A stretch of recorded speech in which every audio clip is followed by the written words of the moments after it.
Hey leaders, in this episode of Leading Collaborative Response, we get the chance to engage in conversation with Joanne Pitman. Joanne is the Chief Superintendent of Schools with the Calgary Board of Education, serving more than 138,000 students across more than 250 schools. You are going to love hearing Joanne's insights related to developing and leading effective teams and the use of school and system evidence to support a responsive learning environment. So let's get started. Are you a leader who is navigating the nuances of leading collaborative response in your school or district? Are you unsure of what collaborative response is? Are you looking to understand the critical role leadership plays when establishing and refining a collaborative response approach? Collaborative response began as a grassroots approach to focus on the needs of students through a framework of collaboration. That approach has grown to a movement that is training leadership and education. Through the Leading Collaborative Response podcast, Kurtis and I share our own experiences of leading collaborative response and lessons learned as we continue to learn and gain insight through the experiences of working alongside others. We also have the opportunity to engage in conversations with school and divisional leaders implementing the framework in their own organizations. We know great leaders build great teams because that is what every child deserves. Subscribe to the Leading Collaborative Response podcast and join the thousands of schools seeing success for students through intentional and focused collaborative efforts. Welcome to another episode of Leading Collaborative Response. I'm Lorna Hewson, co-founder and lead learner of Jigsaw Learning. And I'm Kurtis Hewson, and today we're joined by our good friend and colleague, Joanne Pitman. Joanne holds a Master's of Education in Educational Leadership from the University of Lethbridge. Before joining the Calgary Board of Education, first as Superintendent of School Improvement, prior to becoming Chief Superintendent, Joanne held the position of Assistant Superintendent, Universal Design and Learning in the Medicine Hat Public School District. She began her career with the Grand Prairie Public School District as a teacher, principal, district principal, and director. Joanne, it is wonderful to have you join us today. Thank you so much.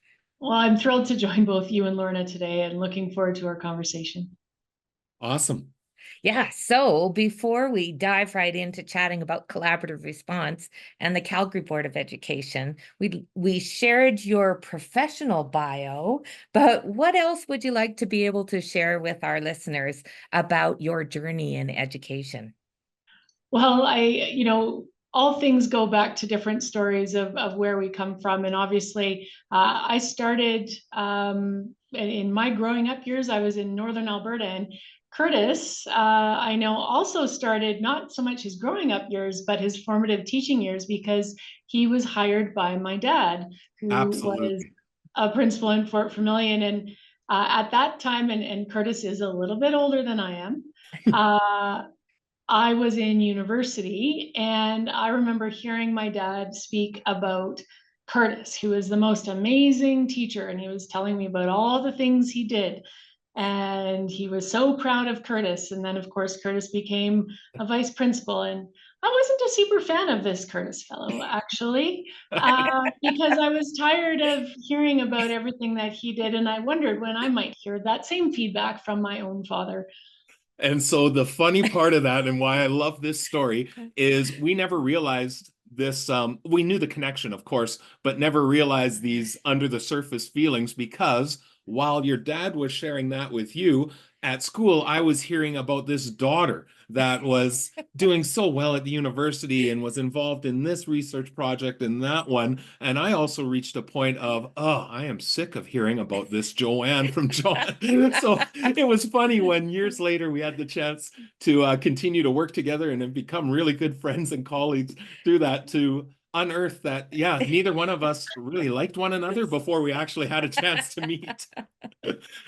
All things that go back to connection. I think it's something that I really have always appreciated is a recognition of all the people we meet over the course of our lives and the different ways we influence one another, regardless of the starting point. It's good to have a laugh about it. I agree. Well, and your dad was hugely influential on who I became as an educator, a leader, and then more importantly, a person. So I will always hold that dear, Joanne. Thank you. So tell us a little bit more. I mean, we shared the path from the University of Lethbridge, then into Grand Prairie Public to Medicine Hat to Calgary, but fill in a few little blanks for us. Well, it's covering most of the province, I think, from a geographical perspective, with the exception of northeastern Alberta. One of the things around my career has really been about understanding the place you live and really being present there, regardless of where else you might think you should be or might be, but really investing in who's in front of you now and recognizing the strength of community in all ways. And in starting in Grand Prairie Public, it was at that time, obviously Grand Prairie grows and contracts with oil and gas. And over the course of my time there, really was growing astronomically. And alongside that growth came incredible opportunity, and something that has really shaped me in growing up in my professional career in Northern Alberta was the concept that because people were always changing, process mattered in creating stability. Mm-hmm. And really paying attention to what wasn't reliant on long held knowledge, but was structures and processes that allowed for us to continue serving students even when you would have new teachers coming in or teachers leaving, and same thing with school leaders as well, that there was some real importance to not assuming that everyone knew the way we worked. But alongside that clarity and foundation also came with opportunity to try new things always. So something that has been really formative for me was the chance to say, how might we? And being able to test it out without having to navigate all kinds of no at the outset, but actually the first response, let's try. And I think that was really critical in shaping who I am today as a leader and as an educator, that there is always the possibility of how might we, regardless. And at the same time, we need to create stability around structures and processes so that we're not always guessing from day to day, because there's so many variables that teachers and school leaders are facing each and every day. So that was a shaping experience for me over my 20 years, almost 20 years in Grand Prairie. And then moving to Medicine Hat, you really learn what comes with you. You learn what's central to who you are as a leader and how you see systems and look at the importance of data, and two very different systems. And then, of course, coming into the Calgary Board of Education, I've loved everywhere I've worked. This is the most exciting place one could ever hope to be, just from the perspective of scale, diversity, expertise, and also expectation as is appropriate. And so that's really kind of the longstanding journey for me. And alongside that, being able to develop my own skills and understanding next to people, alongside teams, never in isolation, really drives how I operate in general, and also something that's central to collaborative response. Yeah, absolutely. Oh, that really resonates with me, Joanne, because that idea of being able to be with leaders who provide opportunity and give you the way forward to be able to try new things. And that certainly was an experience that I had through my career as well, is just leaders who said, when you mentioned, could we try it this way? Or could we look at something else, a different way of doing things, that they were open to those ideas, and really fostered my leadership skills by having that openness. And so love to hear that for, when we think about leaders listening today, that it's really important to be able to create those opportunities for people. Well, and I think this is going to lead right into our next question too, but obviously the idea of people can move and change, and it brings with it opportunities, but systems endure, and structures and processes. I was in the same boat as a leader of how do we create something that is longstanding that can always change, adapt, and grow and evolve, but you're not relying upon institutional memory in order to move forward. So with that, I know one of the responses to the question of what initially intrigued you about collaborative response as a district leader is going to be connected to the structures and processes, but what are some other things that stood out to you? Because I know prior to being introduced to collaborative response, you were engaging in work that was very tightly connected, very close. Yeah, and certainly as a school principal at the time, had done a lot of work around a case management approach relative to supporting students in inclusive settings with a broad range of needs, and continuing to ask the question of what would characterize purposeful dialogue that results in action for teachers, so that every time we come together, teachers are leaving that time period with purpose, clarity, and a sense of control, not control as in a negative way, but a recognition of what is within my impact and what I might do in a way that is not so large that it becomes diluted over time and it becomes yet another thing that as a teacher you go, oh, there's something else I didn't do or was unable to get to. So I think that's a really important part of what I was really working through as a school leader at the time, and then looking to expand it to have the greatest impact on the highest number of students. So now moving people away from it's maximizing that individual focus to expand across the maximum number of students. And so looking for those structures and processes to support that alongside the knowledge that we needed to have clarity of what our instructional core was defined by.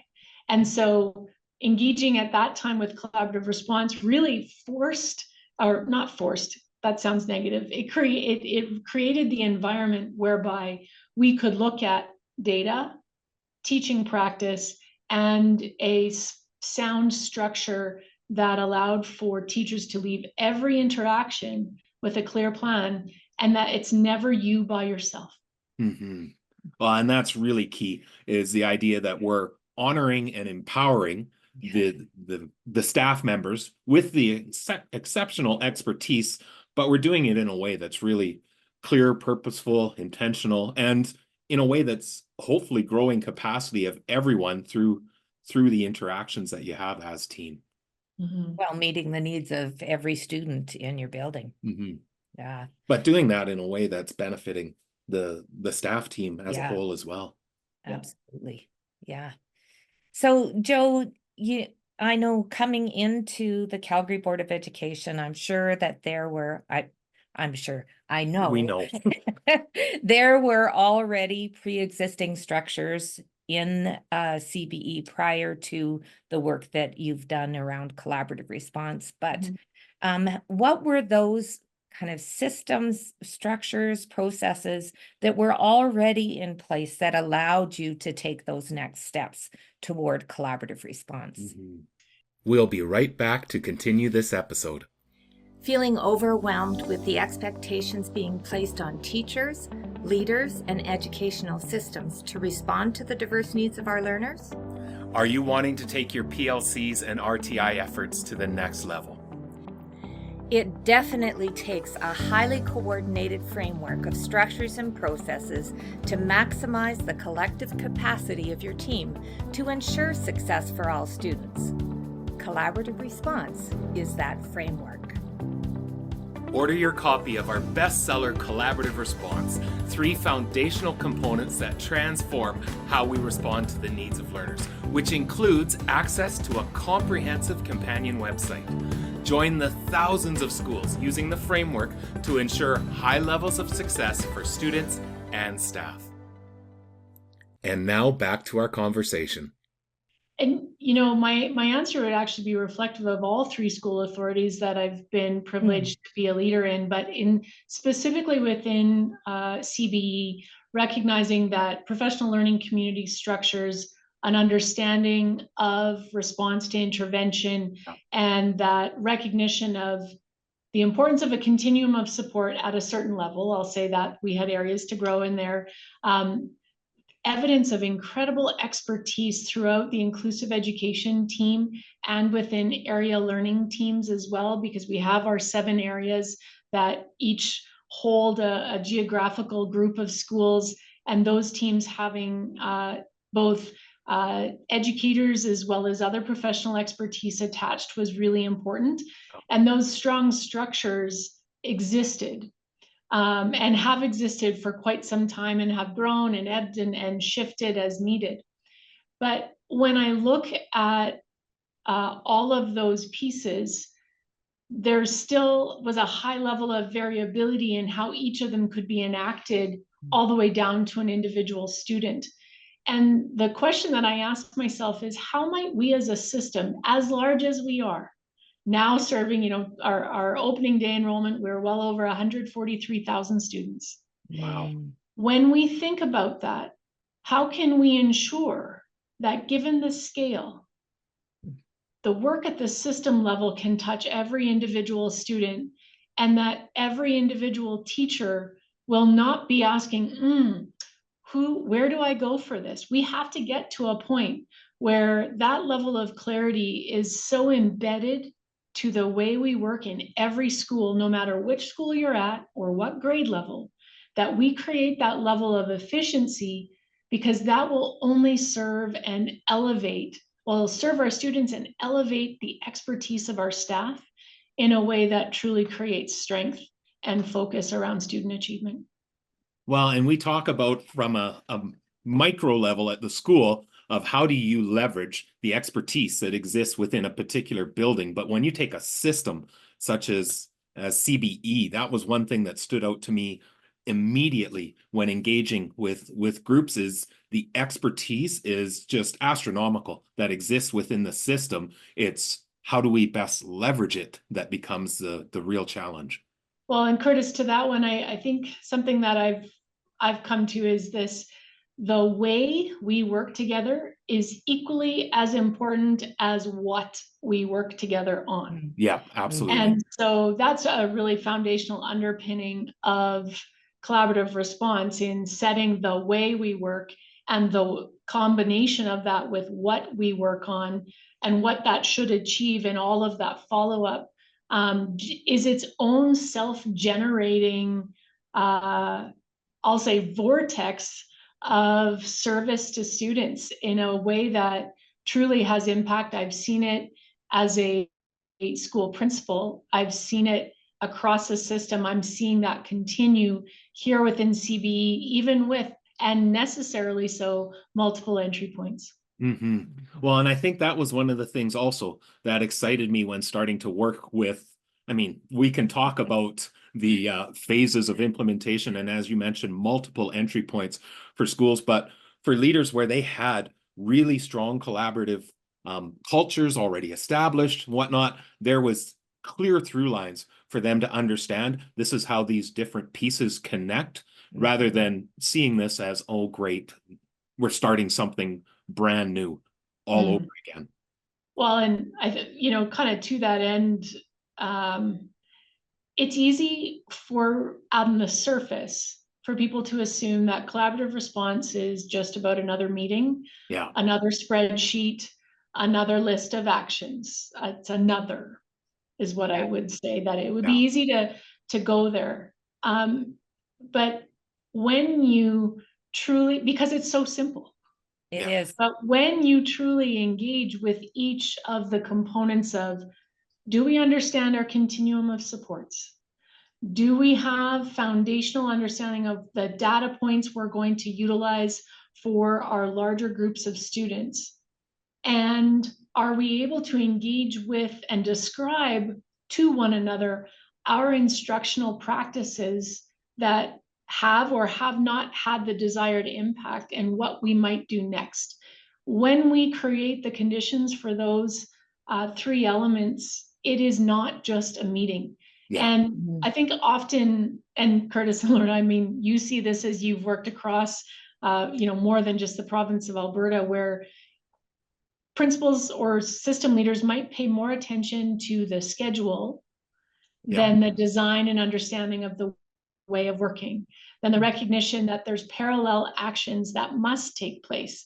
And so you can do all you want with the schedule, but if that's all you do, it is just another meeting and it won't have the impact. And you have to build that skill as you go. And you've done a beautiful job of creating so many supportive documents and videos to help people to be curious about that, to move beyond a checklist.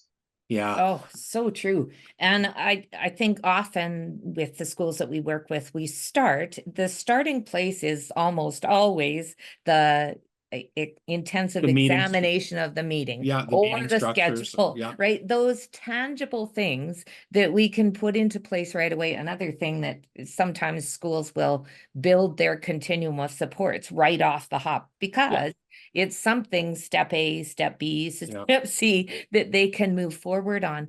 But we always get really excited when we start to see schools making those explicit connections between each of the pieces and then begin to understand that actually this is the way that we do things in our building. And as opposed to this is a meeting. Yeah, it's a mindset, right?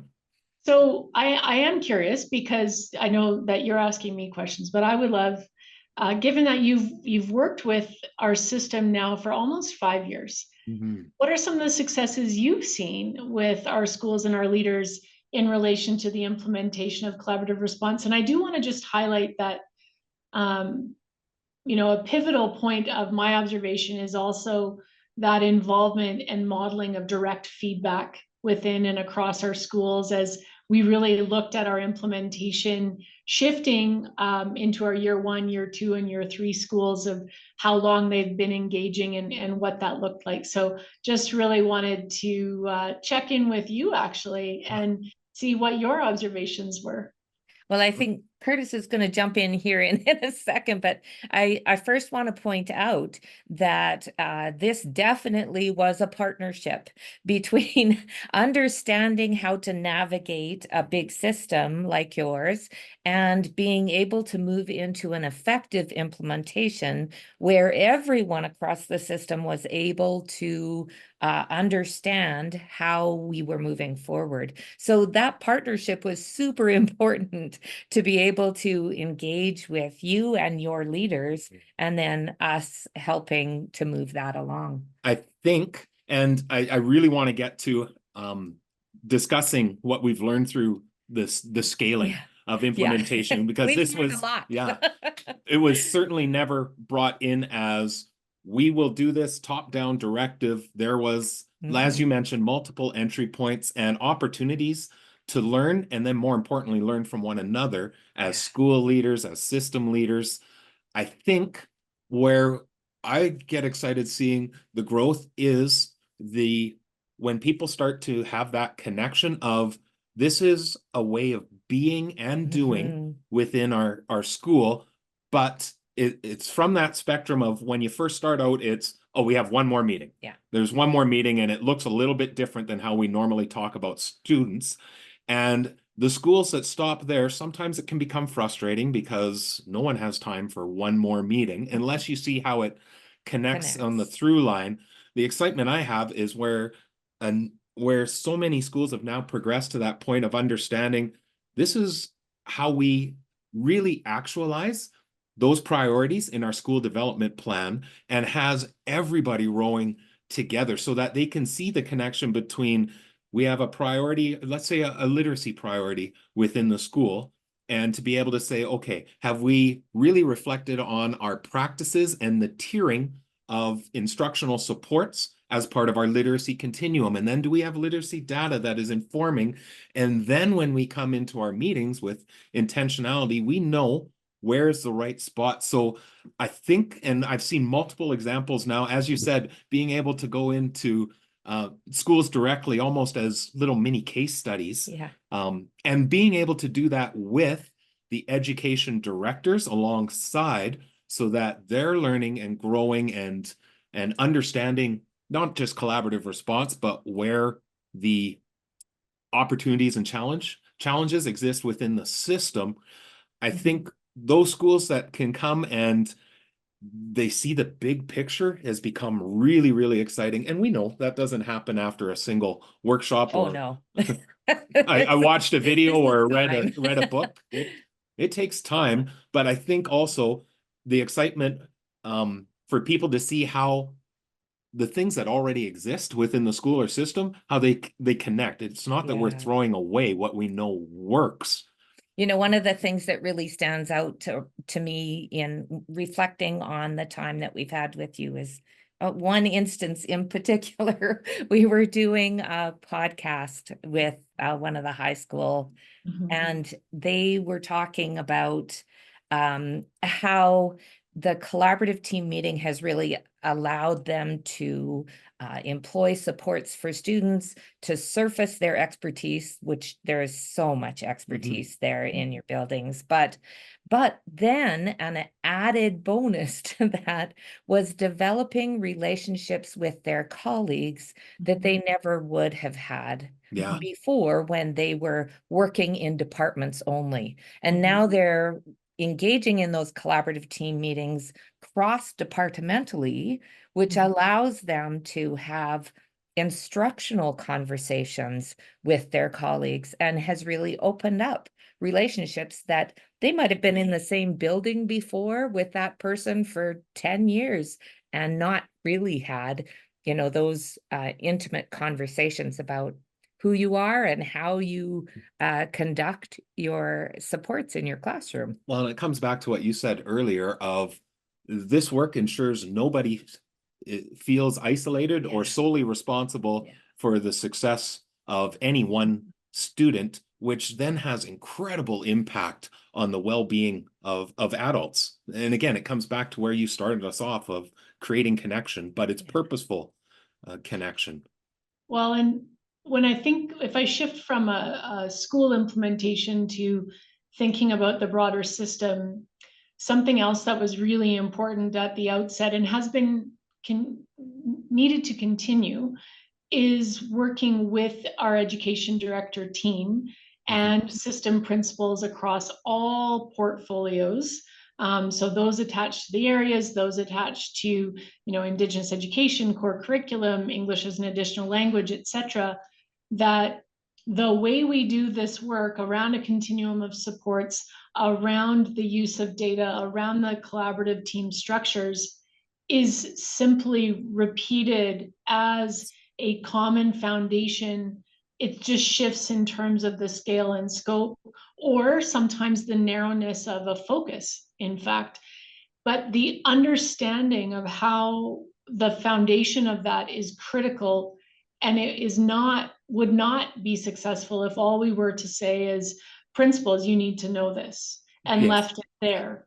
That in fact, alongside our implementation within and across schools, we were transforming, especially within inclusive education, all of the ways that each of the service teams operated, the way in which they engage, so that they're doing the same processes, just with a different scope that a school would do.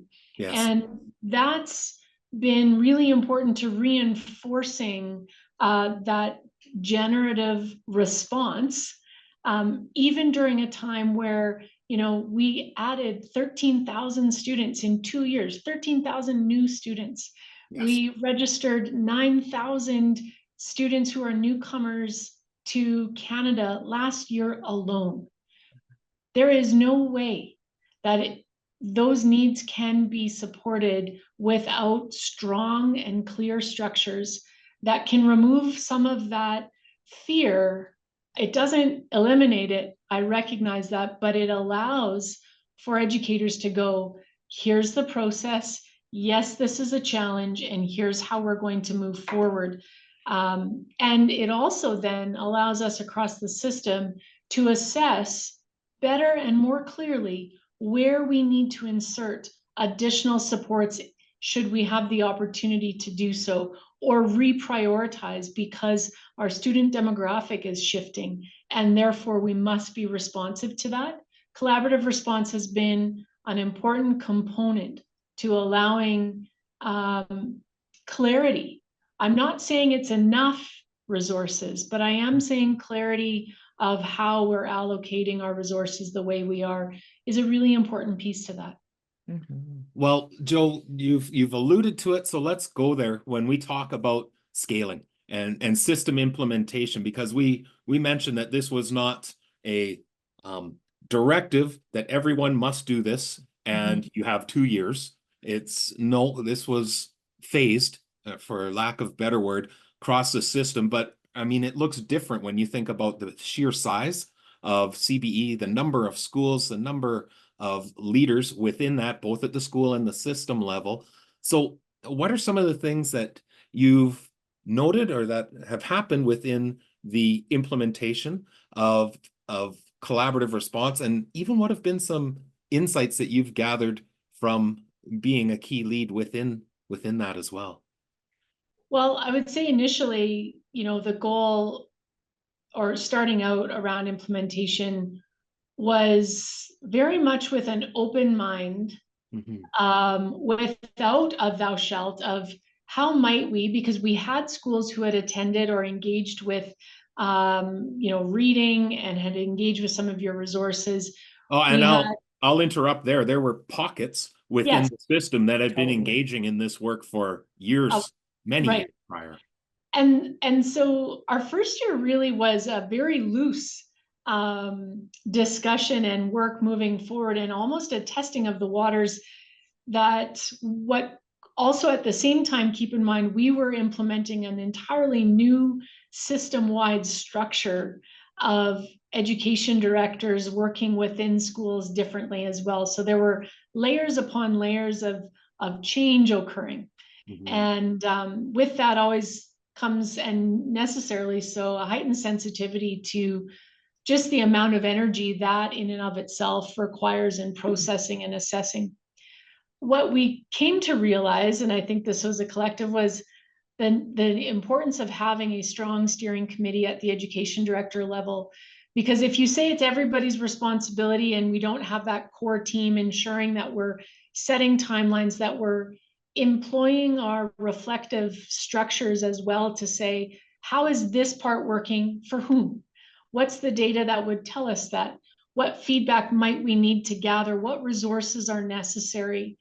And what I was looking for was, when are we ready for common language? When are we ready to really be able to name things with everyone having an understanding of what those things are? Because the moment you give something a title, it's a thing. It's another thing. And so I was really looking to try to keep that another thing mindset away from this implementation, but rather this as a piece that created that focus around, there are multiple ways I can enter through data. I could enter through continuum of supports. I could enter through collaborative response planning. Every single one of those entry points will lead me to the 3 having to work in concert. And it had to occur both in a school, within an area, and across the system. So being able to engage and test, and I know some really hard conversations have happened amongst education directors, different points of I need to check, do I have clarity on what is happening here and the why and how it might influence? Because we do always have to ask ourselves what else we let go of. Yeah. And we should be able to, every single leader across the system has to be able to name what they see. It is just as important for us to be able to name what we see that we're doing and the impact it's having on a regular basis as it is for a principal to provide that feedback to their team. And so building on that was really important. The school feedback, the collaborative team meeting feedback involving education directors, again, not from a perspective of evaluation or supervision, but from that extension of, we are engaging at its core in this learning work, and it is intended to have direct impact on student outcomes and supports. We'll be right back to continue this episode. I wish we had more data, said no teacher ever. Our contemporary schools have an abundance of data we can be accessing to inform decision making from the classroom level to the school level and beyond. Data as a focal point is no longer elusive. The challenge lies in structuring and presenting it in a way that facilitates easy interpretation and actionable insights. How we organize the data matters. My name is Kurtis Hewson, lead learner and co-founder of Jigsaw Learning. In this free on-demand webinar, I'm going to be sharing with you 5 mistakes leaders make when organizing data for their teams. Access this webinar, and in addition to how to address these 5 mistakes, numerous free resources will be shared with you that you can begin using immediately. I can't wait to have you join me to ensure you aren't committing one or several of these mistakes within your own organization. And now back to our conversation. Well, and I think you really alluded to the importance of seeing yourself as a learning organization, that we're going to learn through this process. But I really have appreciated and loved how leadership at all levels have been directly engaged. It's not a directive that goes down and schools take care of it, and then we're going to come out in 6 months as system leaders and evaluate how you're doing. It's ongoing and supportive learning, which has been absolutely outstanding. And you mentioned multiple entry points, but I think also entry timelines was important to be able to say that we have schools that are chomping at the bit, ready to go, but others that are not quite there yet in understanding or even willing to take on this step. And of course, it was at a time when you've got new curriculum potentially coming in. We've got still after effects of COVID when we first started within this work. So when's the right time? But the beauty of that was then to be able to say, based on the entry timeline, there might be a step you're looking to take, they've already taken, and what could we learn from them? And again, it's that whole idea of engaging as a learning organization. And I think the way what you just highlighted there is the importance of having multiple phases happening at the same time does take a great deal of coordination.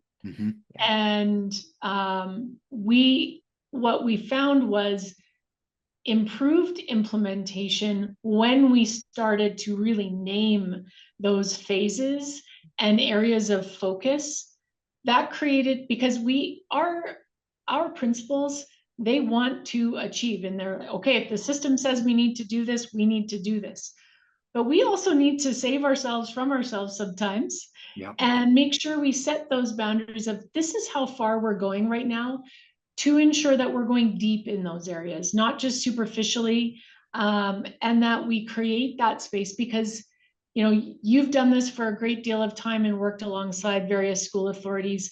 I've done this in different circumstances across a range of experiences, and we know that educators can be really hard on themselves. And alongside that, sometimes when you don't see if you might not see the impact you think you should in the timeline you had set out, you then discard. And I really wanted to guard against discarding of quality structures and processes that would advance our ability to respond to student needs. And we're going to need to continue to do that as we move forward. That's something that certainly there's all the things. And so it's our job as a system to be able to name the things and be clear about it in a way that's supportive to each leader and empowers them. Yeah. And I think that the naming and being clear about direction, but I also, and we have talked about this a lot, is that idea of support, that you are focusing on this work in terms of supporting schools, supporting leaders to move forward, as opposed to we've set the direction. Now here is some PD, figure out how to get there.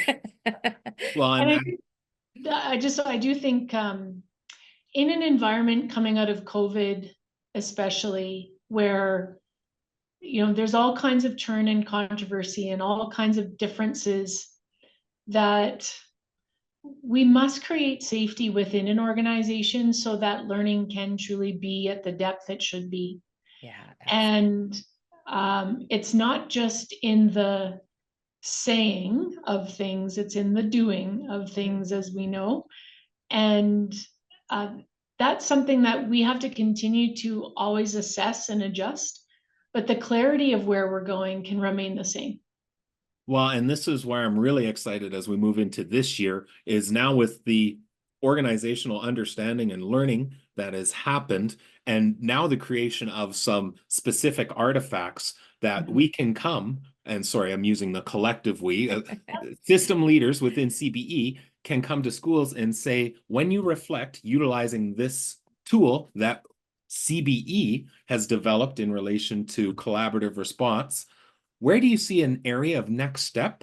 And how will you take that next incremental step forward? How can we then help support that? And I think that's where it becomes really, really exciting, is that everyone is on a clear and consistent path, but where we're at on that path could be different, should be different, and it's going to ebb and flow as we have leadership changes, staff transitions.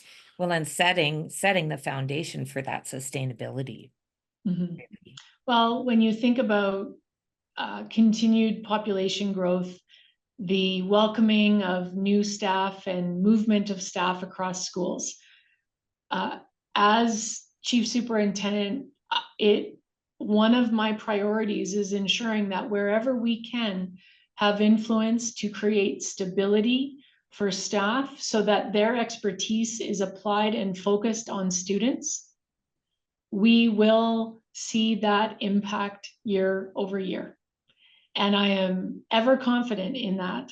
And the ability to say to our public that we are confident that we are utilizing the resources we have and the expertise available to best serve our students. We know this. That is what we can control. And so something that is really important is, and that I always ask people, what is your clarity of what you have the greatest influence over, so that you might take that next step in serving that individual student, whether it's in literacy or mathematics or their social emotional relationships, that there's clarity around that. And that goes down to an individual student. And it can also be the exact same question if I'm having a conversation with the education director over 32, as we're talking about a group of 32 schools. What is your next step relative to impacting the overall achievement within these schools, considering your continuum of support? And that is exciting. Yeah. Awesome. Well, we obviously could talk and talk and talk as we go here, Joe. Loving this conversation, but we do have two questions we love to ask any of our guests that come on. And the first one is this: how would you finish this statement? As a result of collaborative response, we have seen. As a result of collaborative response, we have seen clarity in how to access student supports, direct student supports, how to provide more student supports because of the expertise we have from our colleagues, and how to come back and celebrate the impact of that collective work in a way that isn't solely about a feeling, but is resultant in students achieving and accessing curriculum in ways they have not before. This is something that we continue to see generate and grow, and that use of data and that reflection that I, as the individual teacher, influenced this change, because that is the power of every single one of our teachers in our system. And it's when we work together through collaborative response that we achieve it. Awesome. Love that. So the other question that we often ask on our podcast is kind of a little bit of a backwards question. So in the spirit of, if you knew then what you know now, what advice would you give to your past self in relation to this work? You know, that's a bit of a tricky one. It is. Because if I go back just to our initial implementation here in CBE, the advice I would have given myself is to support the creation of a more formalized stewardship group immediately, to have a closer line of sight around those multiple entry points. And so that emerged after a year that we needed to do that. And you've seen the benefit of that and the impact of that, just increasing the depth of implementation and knowledge. So that would be something that I would say is at the system level, really needed to ensure that we had that common foundational understanding, not just across everybody, but that we also had a smaller group that could really steward this and monitor those elements to model that constant questioning so that the feedback loop was closed on a regular basis. Otherwise, it can land up in a goal to be really, I'll say, generative and create those opportunities for people, you know, if I feel like this is something I can engage in, I will. It was perhaps a bit too loose, in fact, to really maximize the value of that initial time. That said, if you go back to being a learning organization, we didn't waste any time. No time was wasted. And the reason why I can confidently say that is because we were tightly reflecting on how that worked and how it didn't alongside yourselves. And so I think that was a really important piece that reinforces being a learning organization, so that if I go back to where I started, we take risks. We ask ourselves, how might we? And we have to be willing to do that again and again, tirelessly, not frenetically, but as an ongoing commitment. Excellent. Well, this has been an absolute pleasure, Jo. And again, always enjoy an opportunity to be able to sit down. We prefer in person, but virtually as well, to be able to connect and learn from you. Thank you so much for your time. And can you just let listeners, if anyone had questions or wanted to reach out, what's the best way to get a hold of you? For sure. I would say if internally, they'll have my email address. Externally, just Office of the Chief, you can just find me on our website and send me a note, and that will come my way, or else on LinkedIn. Okay. Well, thanks so much, Jo. It's been such a pleasure, as always. Yes.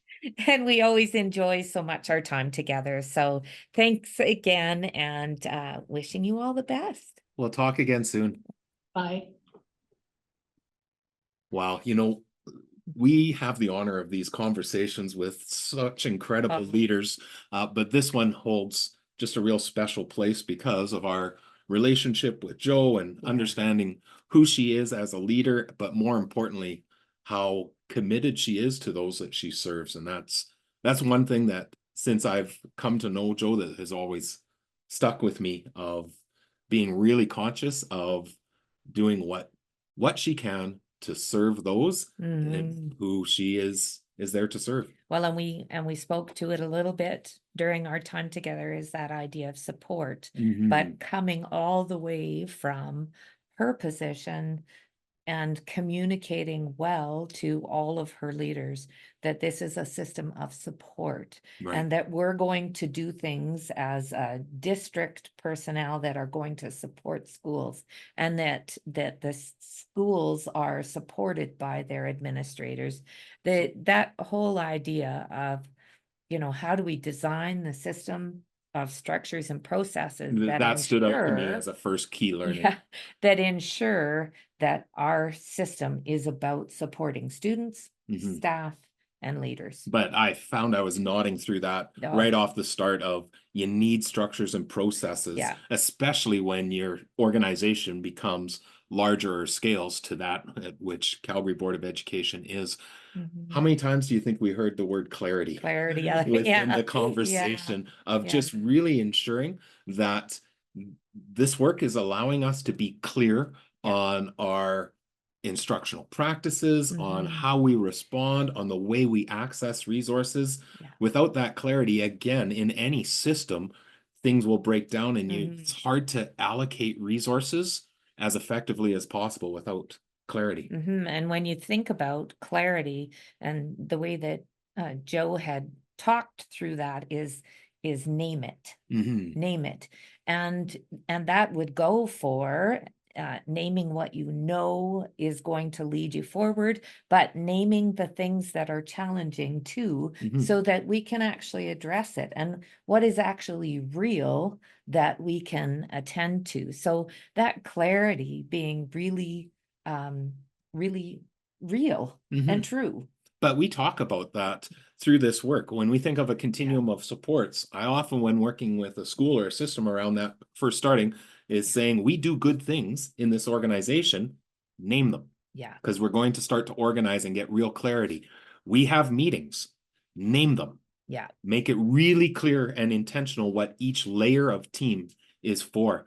You know, it really struck me too when thinking about that implementation with multiple entry points, but multiple timelines established, is that it's all with a working alongside philosophy that Yeah. everyone is engaged and learning and applying those collaborative response, the structures and processes, but the mindset throughout the system, through each department, through all the ways that we align and connect, but that we're all learning together as we go along.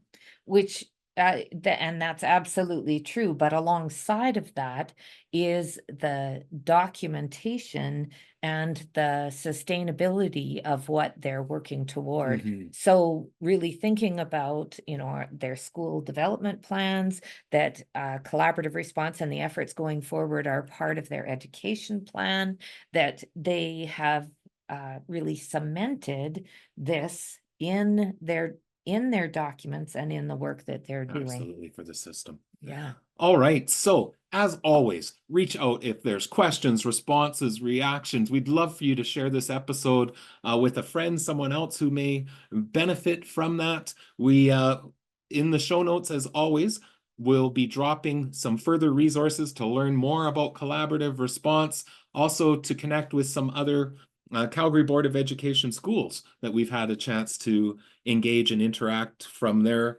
learning more at that school level as well. As always, it's been our absolute pleasure to be able to connect with today's guests, and we look forward to joining you once again in a future podcast. Thank you, everyone. See you soon. Join us again to continue to build your own capacity and leading collaborative response in your context.